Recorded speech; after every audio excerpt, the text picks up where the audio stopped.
like you. Be strong to hold the powers of the sun.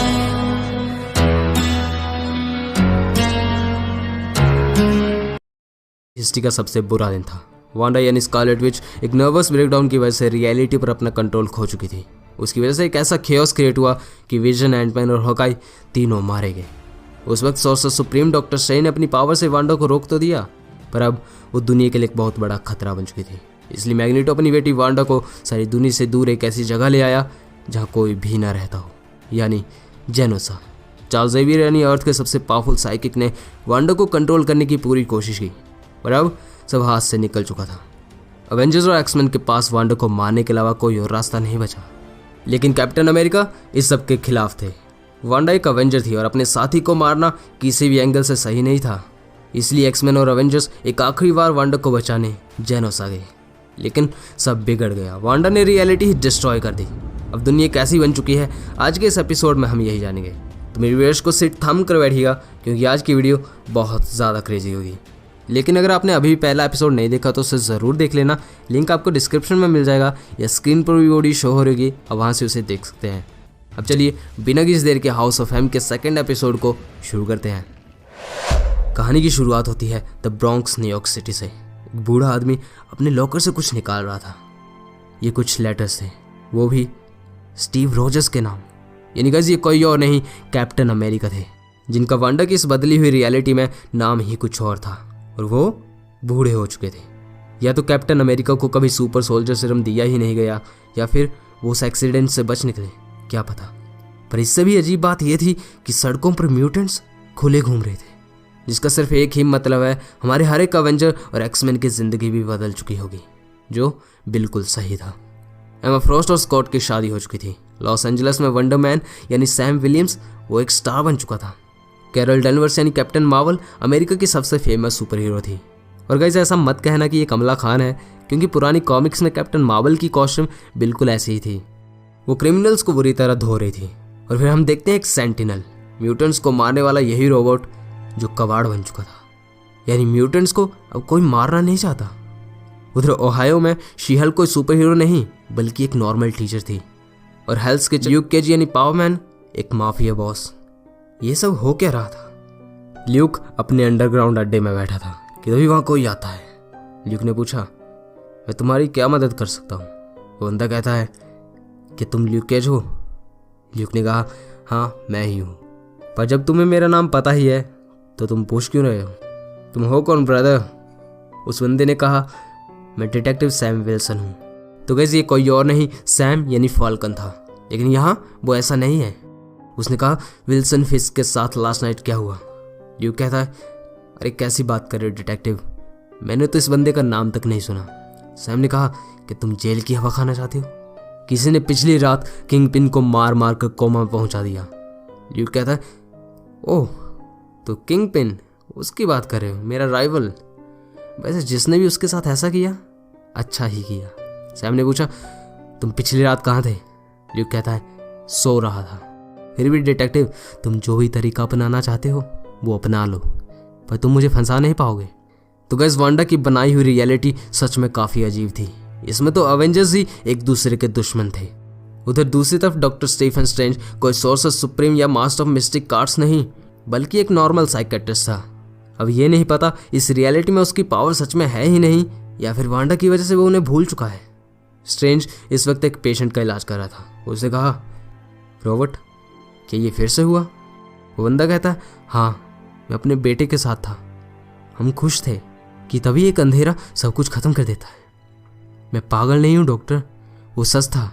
तो guys पता नहीं कैसे, पर इस बंदे को ओरिजिनल रियलिटी के डिस्ट्रॉय होने के कुछ इंसिडेंट्स याद रह गए थे। उधर रशिया में कोलोसस यानी डेडपूल मूवी का यही एक्समैन खेती कर रहा था।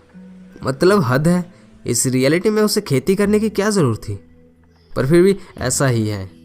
उधर शिकागो में हैंक मकॉय यानी बीस्ट वो हैंक पिम के साथ कुछ बात कर रहा था। पिम, मैं तुम्हें अभी भी बता रहा हूँ, तुम्हें बिल्कुल भी अंदाज़ा नहीं है कि टोनी स्टार्क आज दुनिया का सबसे सक्सेसफुल सेपियन बिजनेसमैन किस तरह बना है। उसके खिलाफ जाकर काम मत करना। तो गाइस टोनी यानी आयरन मैन, उसके साथ इस दुनिया में ऐसा क्या हुआ था कि हैंक ने ऐसा कहा? वैसे आयरन मैन की हाउस ऑफ एम में एक पूरी स्टोरी है, जिसे हम इसके साथ ही कवर करेंगे। उधर पेरिस में जेनेट वो स्टॉर्म की एक फैशन डिज़ाइनर थी। स्टॉर्म कहीं जाने की बात कर रही थी, हाउस ऑफ मैग्नस, उसने कुछ ऐसा कहा। पता नहीं ये क्या था, पर नाम सुनकर तो यही लगता है कि ये कोई बहुत ही पावरफुल जगह होगी। फिर हम आते हैं वोल्वरिन पर। लोगन अपने उसी एक्सपेरिमेंट में था जिसने उसे उसके एडमेंटियम क्लॉज दिए। उठ खड़ा हुआ, एक बीस्ट जाग चुका था, पर यह सच में एक सपना ही था। लोगन के पसीने छूट के उसके सामने एक लड़की थी। उसने कहा, हेलो जेम्स, और ये सुनते ही वोल्वरिन ने उस पर अटैक कर दिया। What the hell is this? James, ये तुम क्या कर रहे हो? लोगन ने कहा, पहले ये बताओ यहाँ क्या हो रहा है। लोगन ने उस लड़की का गला दबा दिया था। उसकी सांस रुक रही थी कि तभी वो लड़की मिस्टिक में चेंज हो गई। वोल्वरिन कंफ्यूज हो चुका था, ये सब हो क्या रहा है। वो भागा और रूम से बाहर निकला, पर उसने क्या देखा? दुनिया बदल चुकी थी, लेकिन उसकी यादों में तो कुछ और ही था। हल्क के साथ उसकी बैटल, कैप्टन अमेरिका के साथ मिलकर याकुजा का सामना करना, जीन ग्रे का फिनिक्स की वजह से डिस्ट्रॉय होना, और चार्ल्स जेवियर का ये कहना कि हमें वांडा की फेट डिसाइड करनी होगी। लोगन को वो सब कुछ याद था, यानी दुनिया में सिर्फ वही है जिसे पता था कि ओरिजिनल रियलिटी कैसी थी। उसने कहा, हमें चार्ल्स को वहां से निकालना था। मिस्टिक कहती है, क्या? जेम्स, तुम ठीक तो हो ना? वैसे तुमने मुझसे वादा। लोगन ने कहा, मुझे सब याद है, मुझे अपनी पूरी लाइफ याद है। तो गाइस, ओरिजिनल रियलिटी में लोगन को अपना पूरा पास्ट याद नहीं था, और यहाँ वो सब जानता है। मिस्टिक कहती है, तुम आज कैसी बातें कर रहे हो जेम्स? लोगन कहता है, कल हमने क्या किया था? मिस्टिक ने कहा, वेल, कल मिशन सक्सेसफुल रहा, पर तुम टेंशन क्यों ले रहे हो? जिन्हें तुमने पीटा था वो बेवकूफ़ इंसान ही तो थे। लोगन पूछता है, जेनोसा में क्या हुआ था, ये बताओ। मिस्टिक कहती है, मुझे नहीं पता, कई दिन हो गए मैंने न्यूज़पेपर नहीं पढ़ा। लेकिन हुआ क्या? कि लॉर्ड मैग्नस ठीक है? और ये सुनते ही लोगन की आंखें चौंक गई।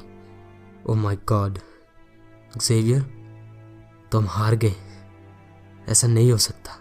तो गाइस, अब लोगन को समझ आ रहा था कि उसे अपनी पूरी लाइफ याद कैसे है।